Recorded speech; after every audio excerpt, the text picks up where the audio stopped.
Viva Misioneros. Viva Claret! Viva Claret! Viva Misioneros! Oke, terima kasih untuk kita sekalian yang telah membuka di kepalanya Pater Claret. Itu representasi dari adat Timor yang mewakili saudara Rudi sendiri. Dia dari mewakili orang Timor. Dan yang kain selendang yang berada di bahu kiri dari kiri saya, di bahu Pater Claret, itu mungkin Bapak Patris sudah tahu. Itu dari kampung halamannya Bapak Patris, dari Bapak Pascal dari Nagekeo. Dan untuk selendang yang digunakan dari bahu sebelah kanan Pater Claret itu dari Manggarai yang mewakili ke-9 saudara saya. Sementara kain adat yang digunakan untuk diikat di pinggang Pater Claret itu adalah representasi dari teman-teman saudara-saudara dari Timor Leste. Ada empat orang angkatan kami. Dan kain selendang yang digantung di tangannya Pater Claret itu dari adat Momere yang mewakili saya sendiri. Jadi maksud dan tujuan kami menaruh adat di Pater Claret itu menunjukkan bahwa Claretian itu sungguh menghargai keberagaman budaya yang kami belajar pula dari Bapak pendiri kami, Santo Antonius Maria Claret.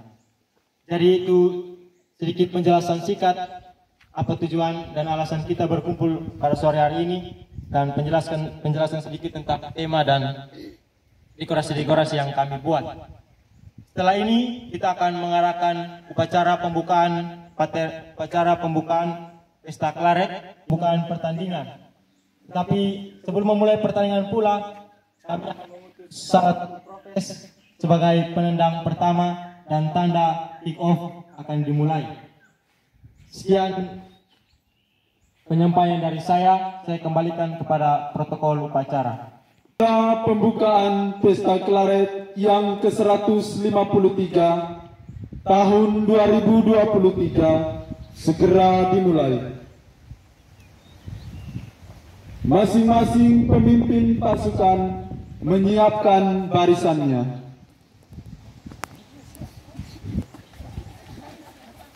Siap, gerak.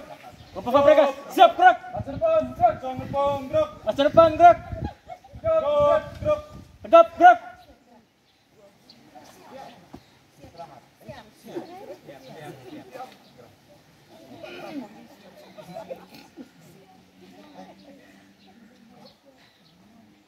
Pemimpin upacara memasuki lapangan upacara.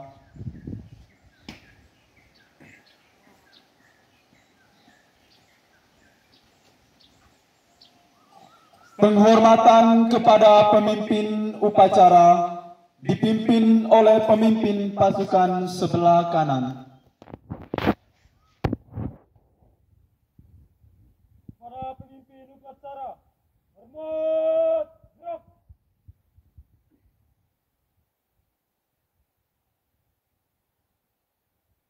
Tegak, gerak. Laporan masing-masing pasukan kepada pemimpin upacara.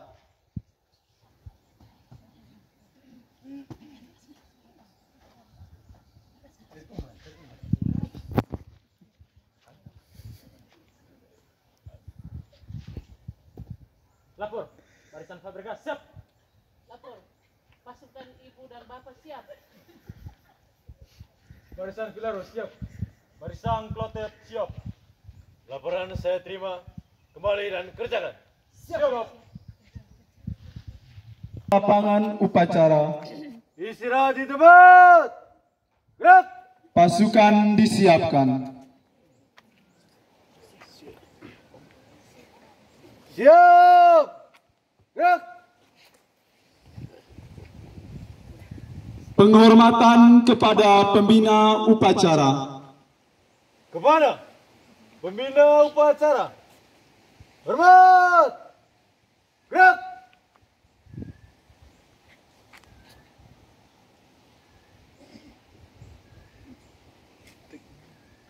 Sigap! Gerak! Lapor. Upacara pembukaan bulan Klaret Senin 2 Oktober segera dimulai. Laksanakan. Siap, laksanakan. Pembacaan dari Injil Matius bab 16 ayat 21 sampai 28. Pemberitahuan pertama tentang penderitaan Yesus dan syarat-syarat mengikuti Dia. Sejak waktu itu, Yesus mulai menyatakan kepada murid-muridnya bahwa Ia harus pergi ke Yerusalem dan menanggung banyak penderitaan dari pihak tua-tua, imam-imam kepala dan ahli-ahli Taurat, lalu dibunuh dan dibangkitkan pada hari ketiga.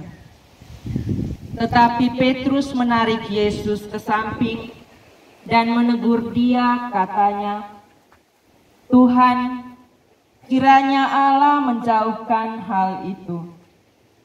Hal itu sekali-kali takkan menimpa Engkau." Maka Yesus berpaling dan berkata kepada Petrus, "Enyahlah iblis. Engkau suatu batu sandungan bagiku, sebab engkau bukan memikirkan apa yang dipikirkan Allah, melainkan apa yang dipikirkan manusia."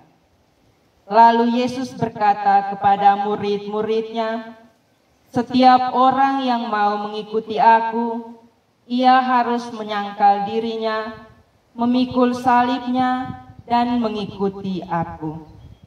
Karena barang siapa mau menyelamatkan nyawanya, ia akan kehilangan nyawanya. Tetapi barang siapa kehilangan nyawanya karena Aku, ia akan memperolehnya. Apa gunanya seorang memperoleh seluruh dunia, tetapi kehilangan nyawanya? Dan apakah yang dapat diberikannya sebagai ganti nyawanya? Sebab Anak Manusia akan datang dalam kemuliaan Bapanya, diiringi malaikat-malaikatnya. Pada waktu itu, Ia akan membalas setiap orang menurut perbuatannya. Aku berkata kepadamu, sesungguhnya di antara orang yang hadir di sini, ada yang tidak akan mati sebelum mereka melihat Anak Manusia datang sebagai Raja dalam kerajaannya. Demikianlah sabda Tuhan. Terpujilah Kristus.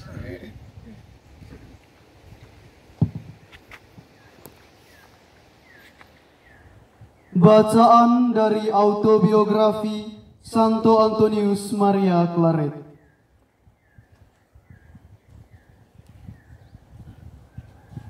Nomor 337. Sesudah ia tiba di biara rahib di Frankfurt, sekalipun ia lemah, ia menghadiri misa biara setiap pagi dan ibadat sore dan ibadat penutup setiap sore.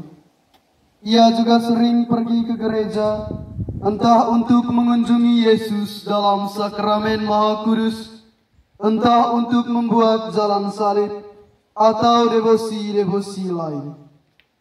Keasikannya yang terbesar adalah kemerosotan-kemerosotan gereja dan kesesatan jiwa-jiwa. Ia tidak menghiraukan pribadinya sendiri dan kemalangan-kemalangannya. Ia sama sekali melupakan dirinya. Tak seorang pun pernah mendengar dia mengeluh tentang seseorang atau menyatakan kekesalan. Ia mengatakan bahwa kemuliaan dan kegembiraannya ada dalam salib Yesus Kristus, dan ia tak pernah berhenti berdoa bagi para penganiayanya. Nomor 339. Karena kesehatannya sudah membaik sedikit, ia mulai lagi kerja-kerja mentalnya, tetapi tanpa melalaikan atau mengurangi praktek-praktek devosinya. Bahkan di sini juga penganiayaan mencari dia. Ketika diketahui bahwa ia sudah berpindah ke Von Freud, koran-koran yang jahat menerbitkan artikel-artikel yang geram menentang dia dengan mengatakan bahwa dia berkomplot dan mengumpulkan senjata untuk mendukung pengikut-pengikut Don Carlos. Nomor 340. Sementara hamba Allah tinggal tenang di dalam kesunyian yang ia cintai, sedang menyiapkan diri untuk perjuangan terakhir, ia kena penyakit yang membawa dia ke dalam kubur. Pada tanggal 4 Oktober, penderitaan itu menjadi begitu parah, sehingga baik dia maupun kapelan yang melayani dia tidak bisa tidur. Ia bangun pada pagi hari tanggal 5, tetapi ia begitu lemah sehingga ia hampir tidak ada daya untuk bergerak atau nafsu untuk makan apa-apa. Keadaannya memburuk pada tanggal 8, dan karena ia menyadari parahnya penyakit itu, ia berulang-ulang minta diberi sakramen-sakramen suci. Ketika ia diberitahu bahwa 2 tabib dari Narbonne telah datang untuk merawat dia, dia menjawab bahwa sebelum ia bertemu dengan mereka, ia mau lebih dahulu memperhatikan jiwanya, dan ia menuntut diberi sakramen-sakramen suci. Sesudah ia mengaku, ia menerima viatikum kudus dengan iman, kesalehan, dan semangat yang mengagumkan dari tangan Pater Sifre, pemimpin tertinggi kongregasi. Nomor 343. Keramaian, kegembiraan, dan semangat yang ia tunjukkan waktu penyakitnya yang terakhir sangat mengagumkan. Ia tidak lelah mencium salib dan mengucapkan seruan-seruan singkat dengan penuh khidmat. Nomor 344. Sesaat sebelum ia masuk sakaratul maut, dengan menyadari tanpa ragu bahwa krisis yang ia hadapi adalah yang terakhir, ia minta salah satu dari imam yang merawat dia untuk memberi dia absolusi. Sambil ia membuat tanda salib di atas dirinya, memukul dadanya, mencium salib dengan hikmat, dan mengulang-ulang beberapa seruan singkat, ia memasuki perjuangannya yang terakhir, panjang dan penuh derita. Akhirnya, sambil ia memegang salib di tangannya, dalam keadaan damai yang tak berubah, dengan tenang, ia menyerahkan nyawanya kepada Tuhan pada jam 8:45 pagi tanggal 24 Oktober. Saat-saat terakhirnya adalah saat-saat terakhir seorang kudus.